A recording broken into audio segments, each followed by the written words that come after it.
तो बच्चों आज हम लोग लेने जा रहे हैं topic cell to cell signalling eukaryotes में। This is a biological system which is explained by Claude Bernard in 1813.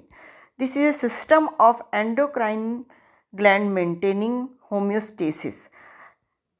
An American physiologist Walter Cannon coined the term homeostasis.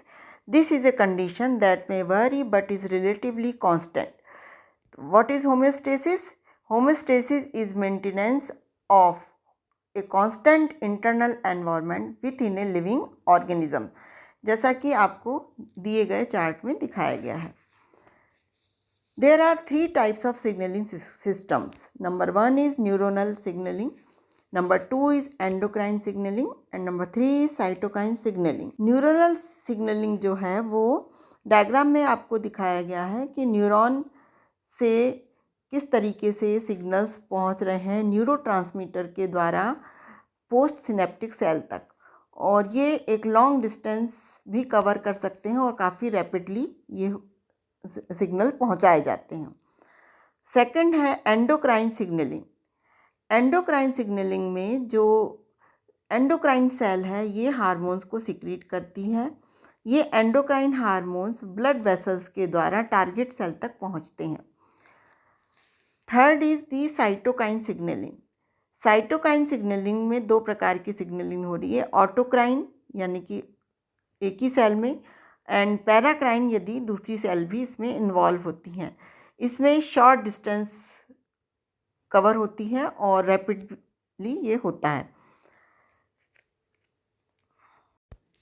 Next is the endocrine hormone signalling. Endocrine hormones are mostly produced by the specific glands, जैसे कि pituitary gland है, hypothalamus है, parathyroid glands हैं, और glandular tissues जैसे कि pancreas हैं, intestine हैं.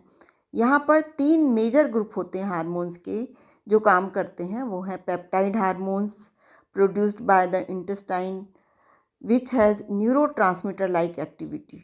दूसरे हैं स्टेरॉयड हार्मोन्स जो कि एड्रिनल कॉर्टेक्स से प्रोड्यूस किए जाते हैं, गोनेट्स हैं, स्किन से प्रोड्यूस किए जाते हैं. एंड थायरोसाइन डेरिवेटिव्स, ये थायराइड हार्मोन T3, T4 इत्यादि के द्वारा प्रोड्यूस किए जाते हैं और इनमें भी न्यूरोट्रांसमीटर एक्टिविटी पाई जाती है. एंडोक्राइन हार्मोन्स जो होते हैं वो control the energy metabolism through insulin, glycogen, adrenaline, noradrenaline involving production and break down of carbohydrate stored as a glycogen in the liver and muscle. And the lack of control of this system is very visible in diabetes, जैसा कि diabetes में देखने को मिलता है. The tissue of gastric and intestinal mucosa are highly regulated by hormonal endocrine signaling. Then cytokines and cytokine signaling. Cytokines are a large group of over 1000 proteins which are involved in cell to cell signaling and control the inflammatory response to bacterial infection. These are polypeptide hormones secreted by a cell that affects growth and metabolism of the same cell, that is autocrine signaling, or another cell, that is paracrine signaling. Their overproduction causes disease. Interferons are such cytokines which were discovered first. These are involved in inhibiting the growth and spread of viruses. They are three types: INF alpha, INF beta, INF gamma. They also act against protozoa, rickettsia and mycoplasma. Growth factors are families of proteins such as fibroblast growth factor, transforming growth factors, and chemokines are peptide chemotactic factors. इसके बाद देखिए receptors of cytokines. They release of receptors bind the soluble cytokines and inhibit their activity और stimulate the cytokine receptor lacking cells. Then there are biological action of cytokines. इसमें different type के cytokines जो कि cell में पाए जाते हैं उनका एक्शन और वो किस तरीके से बायोलॉजिकल एक्शन को प्रभावित कर रहे हैं, ये दिखाया गया है। Cytokines play role in physiological development. They are found in all developmental stages in mammals.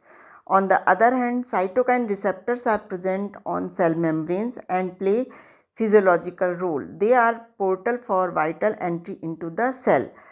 तो जो साइटोकाइंस हैं वो फिजियोलॉजिकल एक्टिविटीज़ को कंट्रोल भी करते हैं और इम्पॉर्टेंट रोल भी इसमें प्ले करते हैं।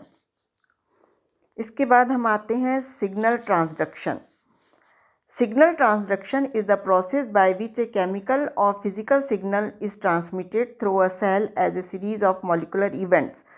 तो सिग्नल ट्रांसडक्शन जो होता है उसमें सिग्नल्स एक सेल से दूसरे सेल में जब ट्रांसमिट होते हैं तो वहाँ पर बहुत सारे केमिकल या फिज़िकल सिग्नल्स प्राप्त होते हैं और इस बीच में मॉलिकुलर इवेंट्स भी चलते हैं। तो इनके बारे में हम आपको बताते हैं, लेकिन इसके पहले हम आपको बताएंगे कि प्रोटीन जो रिसेप्टर्स होते हैं वो क्या होते हैं। तो रिसेप्टर्स दे कंट्रोल फंक्शंस जैसे कि ट्रांसक्रिप्शन है। रिसेप्टर्स जो होते हैं they can induce cell growth, cell division, death, control membrane channels और रेगुलेट सेल बाइंडिंग। इसके बाद जो लीजेंड्स होते हैं वो भी रिसेप्टर्स का ही काम करते हैं। लीजेंड्स में भी unattached substances like a chemical और एमिनो एसिड, प्रोटीन, लिपिड या शुगर या हार्मोन्स भी हो सकते हैं, न्यूरोट्रांसमीटर्स भी हो सकते हैं, ड्रग्स भी हो सकते हैं। That leads to a chemical reaction called signalling. इनके द्वारा जो केमिकल रिएक्शन होता है उसको बोलते हैं सिग्नलिंग। कुछ रिसेप्टर्स होते हैं जो कि सेल मेम्ब्रेन में पाए जाते हैं, कुछ रिसेप्टर्स होते हैं जो कि सेल के इनसाइड में पाए जाते हैं। इनको इंट्रासेलुलर रिसेप्टर्स कहते हैं। ये जो प्रोटीन सिंथेसिस के समय जो फंक्शंस होते हैं उनको कंट्रोल करते हैं। इफेक्टर्स होते हैं जो कि इम्पल्सेस को कन्वर्ट कर देते हैं एक्शन में, जैसे कि मसल का कॉन्ट्रैक्शन और फिर आर्म का मूवमेंट। इसी प्रकार से ट्रांसड्यूसर्स होते हैं जो कि बायोलॉजिकल प्रोसेस में एक डिवाइस का काम करते हैं। ये एनर्जी को कन्वर्ट कर देते हैं और उसको ट्रांसलेट करते हैं किसमें, फिज़िकल एंड केमिकल स्टिमुलाई में, और ये केमिकल स्टिमुलाई फिर कन्वर्ट हो जाता है इलेक्ट्रिकल और केमिकल सिग्नल में। इस प्रकार से जो सिग्नल्स होते हैं जो बॉडी से लेकर एक्सटर्नल एनवायरनमेंट तक पहुंचाए जाते हैं उनको हम ट्रांसड्यूसर्स कहते हैं।